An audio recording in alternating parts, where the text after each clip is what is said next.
Pay close attention. What you're about to see is Bible prophecy being fulfilled.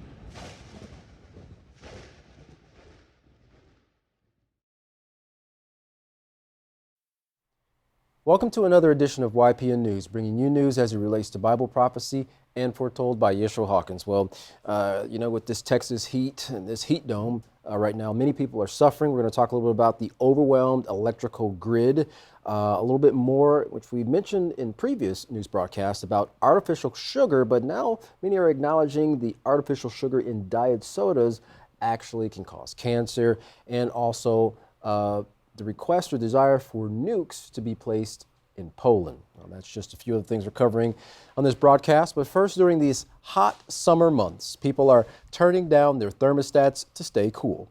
But in Texas, where the heat wave is hitting the hardest and where they operate their own grids, the added electrical draw is putting increased stress on the power system. Well, Michael Weber with the University of Texas at Austin said in an interview with PBS NewsHour, quote, "The system from the power generation source up to the individual building or home meter is what's considered, quote, the grid." Mr. Weber said the Texas grid was built for the weather in Texas in 1970s. Well, when it was cooler, of course, back then, he said we need to prepare the system for hotter weather, which we're experiencing right now. Texas is also leading the front with a lot of renewable energy sources as well. But even despite the pushback from conservatives who say that renewable energy sources are not reliable or sturdy for the future. That being said, though, Texas still has reliable sources of coal and gas to supply the growing need for the energy as the population grows and the climate continues to heat up. And our weather has definitely changed in the last 50 years. It sure has. Well, sticking with the electrical system, but not just in Texas, but America as a whole. Now, instead of power demands to worry about, scientists are considering what an attack on the electrical grid of the United States would cause.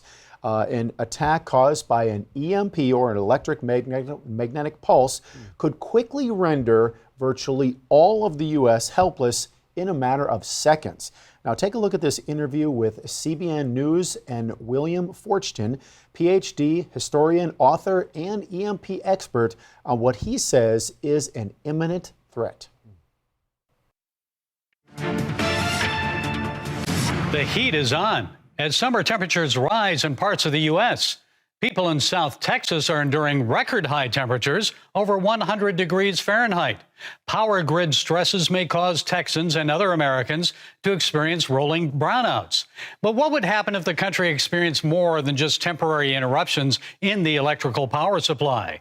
Well, our next guest believes an electromagnetic pulse attack may not only be likely, but imminent. What would an EMP attack on America look like? What would happen?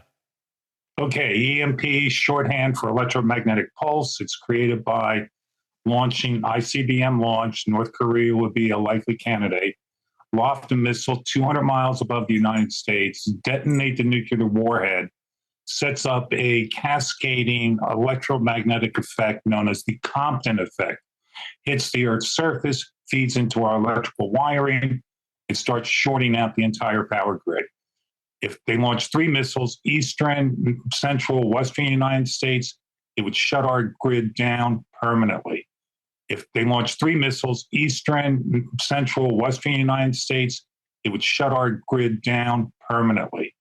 The frightening figures are upwards of 90% of all Americans would perish within a year or two with the electricity gone. Wow. So why do you think this is likely even imminent? For a lot of different reasons. Sooner or later, somebody's going to try to do this. We've known about this response to nuclear weapons for 40 or more years. North Korea is the one I watch closely, followed by Iran, and then terrorist third states that might obtain a nuclear weapon. It will happen at some point. I'm not saying it's going to happen tomorrow, but at some point it will happen. Well, a weapon system has never been designed without being used. Catapults, bows, tanks, nuclear weapons. Sooner or later, somebody is going to use this against an opponent. Who else would be the aggressors here? China, Russia, they have the technology. Who would do this other than North Korea? I don't see Russia or China doing it because we would do it back. North Korea actually does already have the capability. North Korea has the capacity to launch a missile at least to the west coast of the United States. And they've had it for several years now. They're the players I worry about. So how long would it take to restore order, normalcy? Would we ever get back to normal? No. DOE studies several years back indicated that 50% to 80% of our power grid would still be offline 5 years later. Okay, now let's talk about water, because people don't think about that. I mean, if you live out in the western part of the U.S., you're very focused on water because of the dry conditions. But what would it mean for the entire country when it comes to water supply? Well, I'll ask you a quick question. When you got up this morning, where did your water come from? Yeah, it came from my faucet. Yes, yeah, it miraculously comes out of the faucet. It requires electrical power. Electricity is the fundamental building block of our society. We lose our water, we lose our food. About 20 days food is about the max for most towns. We lose medication, we lose command and control, we lose it all. So we'd really be out of luck, wouldn't we? Yeah, and the frustrating thing of it is we are currently spending $1 trillion on green energy, and I support some of that, but we're not spending money on the basic infrastructure of electricity. The average component in our electrical grid is upwards of 40 years old. We're pumping electricity in 2023 in a 1970s, 1980s system. Yeah, it's interesting because we take a lot for granted.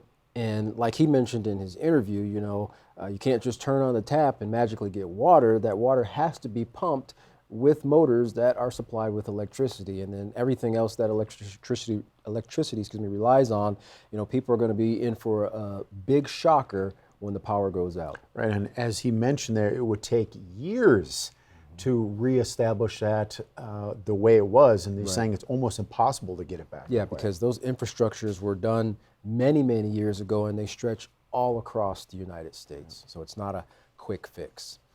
Well, America's median age is increasing. About a third of the United States saw the median age increase, with Maine having the highest age at 44.8 years and Utah having the lowest age at 31.9 years. So what does that mean? Well, the need for benefits like Social Security and Medicare, of course, will increase, along with a diminishing workforce affecting everything that relies on human workers to produce products that we need to live on a daily basis. Well, we're now going to turn to our field correspondent, Larry McGee, who has been covering several stories, including that Russian revolt that we mentioned there in the beginning, but also the story on Diet Coke, and now they're saying that it has a cancer-causing agent in there. And Larry, this obviously has some people concerned. Are they supposed to be looking at ingredients every time they go to the store? Always, to be truthful, but most certainly more than ever today. In order to become and remain healthy physically and mentally, one must be willing to carefully consider the potential impact of every food and drink they desire to consume. As the globe grows sicker and health consciousness becomes more popular as a result, soft drink companies like Coca-Cola have been absorbing severe decreases in their market shares. Reports like the latest one, which identifies aspartame as a potential risk factor for the development of cancer, are sure not to help. Many beverage makers use the artificial sweetener in their low-calorie and diet drinks. The report, which was released by the World Health Organization, is prompting consumers to rethink their choice of drink. But the carcinogenic substance has been widely authorized and used for decades and is present in more items than most might think. It is important to read labels. Labels, though, are easy to read. Not so easy to read, however, is the KGB, so that one can seldom be entirely sure what is amiss when watching Russia's moves on the world stage. It is reported to be bad blood between the leader of the Wagner group and President Putin. The Russian mercenary squad was once quietly but commonly acknowledged to be an instrument of Moscow, but an alleged revolt by the group against President Putin has some people left with questions. As a result of the incident, the leader of the Wagner Group has reportedly been assigned residence with one of the president's best comrades in Belarus. For YPN News, I'm Larry McGee. Katan Jeff, back to you. Yes, well, for many years, a lot of even health professionals have been pushing those diet soft drinks, saying that they were better for your health, especially with people with diabetes. We're turned out to find that actually they're not. They're potentially making people sicker. That's very scary to consider, people drinking those things for many, many years. Well, Ukraine and Russia has outsourced mercenaries or private armies in the ongoing conflict. Those companies and their businesses are booming as a result. Groups from all over the world are being contracted to fight for both Russia and Ukraine. Even a Japanese mercenary company, now not given permission from Japan, so they're not fighting on Japan's behalf. Instead, they're freelance fighters being ferried and armed by contractors across borders. Well, Cape Town, South Africa's oldest city, hosted a meeting of the BRICS foreign ministers and potential new members. Now, as we have talked about before, BRICS stands for the 5 countries that make up the group: Brazil, Russia, India, China, and South Africa. Now, at least 19 other countries, including Saudi Arabia, Iran, and Gabon in West Central Africa, are expressing their desire to join the bloc. Now, many see it as a push back against the domineering West. According to a report from Al Jazeera, the 2-day meeting didn't reach any decision about who would join and what taking on new members would mean. Peter Fabricius, an international affairs journalist, was there in Cape Town and told Al Jazeera, quote, "It's kind of slightly ambivalent organization because I think it likes to see itself as non-aligned. But in the increasing polarized world that we're in at the moment, where Russia and the West / NATO are at each other's throats, to have one of those poles of the new conflict that is already a BRICS member creates a complication there." Well, the group has not yet finalized its plan to use a common currency in trading among themselves, but for now agrees to trade using their own local currencies, which still reduces their reliance on the U.S. dollar.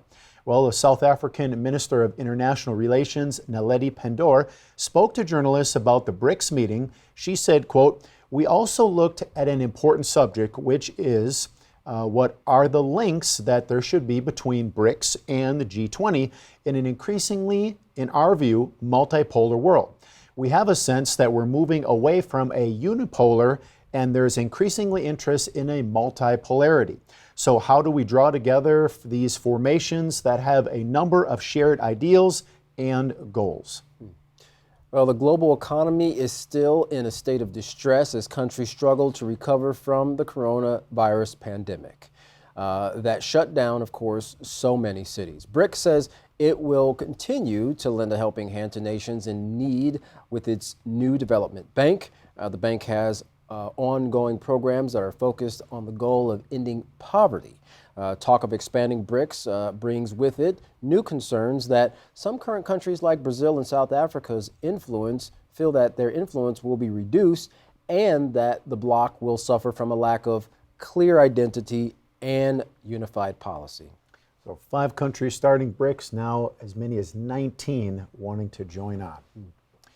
Well, after the use of atomic weapons at the end of the Second World War and much concern over the threat of nuclear weapons being used during the Cold War, once again, there is a lot of talk in the world about using nuclear weapons. Now, Poland is now calling on NATO, asking to join its nuclear sharing program.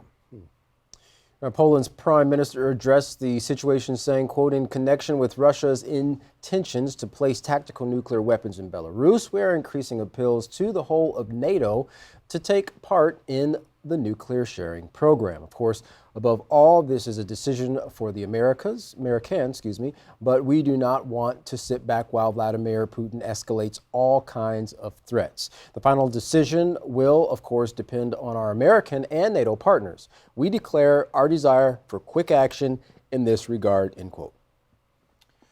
Well, the Polish government is closely watching Russia's interactions with Belarus because, as we mentioned in our last broadcast, Belarus is receiving nuclear weapons from Russia.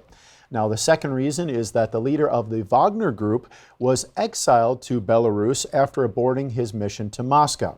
And what's even more concerning is satellite images of what looks like some kind of facilities being set up over the last few days just a little ways outside Belarus's capital city of Minsk. So there is concern this is a military base for the Wagner group.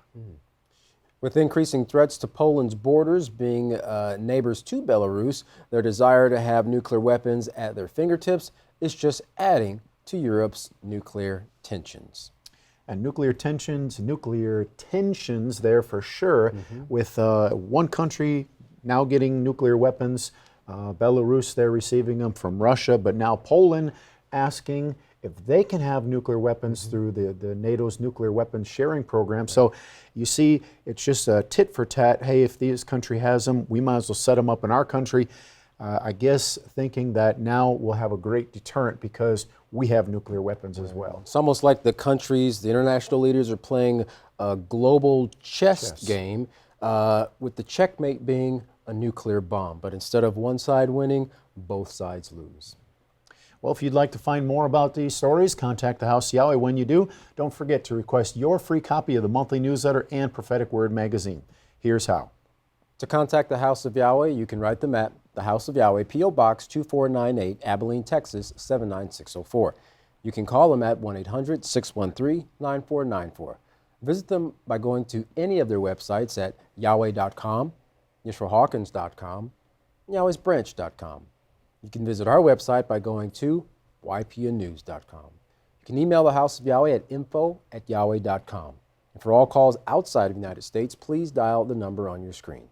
And as we mentioned in every broadcast, don't forget the best aids to assist you in the study and understanding of the scriptures and the prophecies. You can find those two programs online, the Israel Says and Ask Israel programs, by going to YisraelSays.com and AskYisrael.com.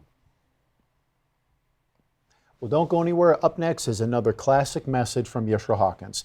From all of us here at YPN News, I'm Jeffrey Heimerman. And I'm Katan Alexander. Thanks for watching.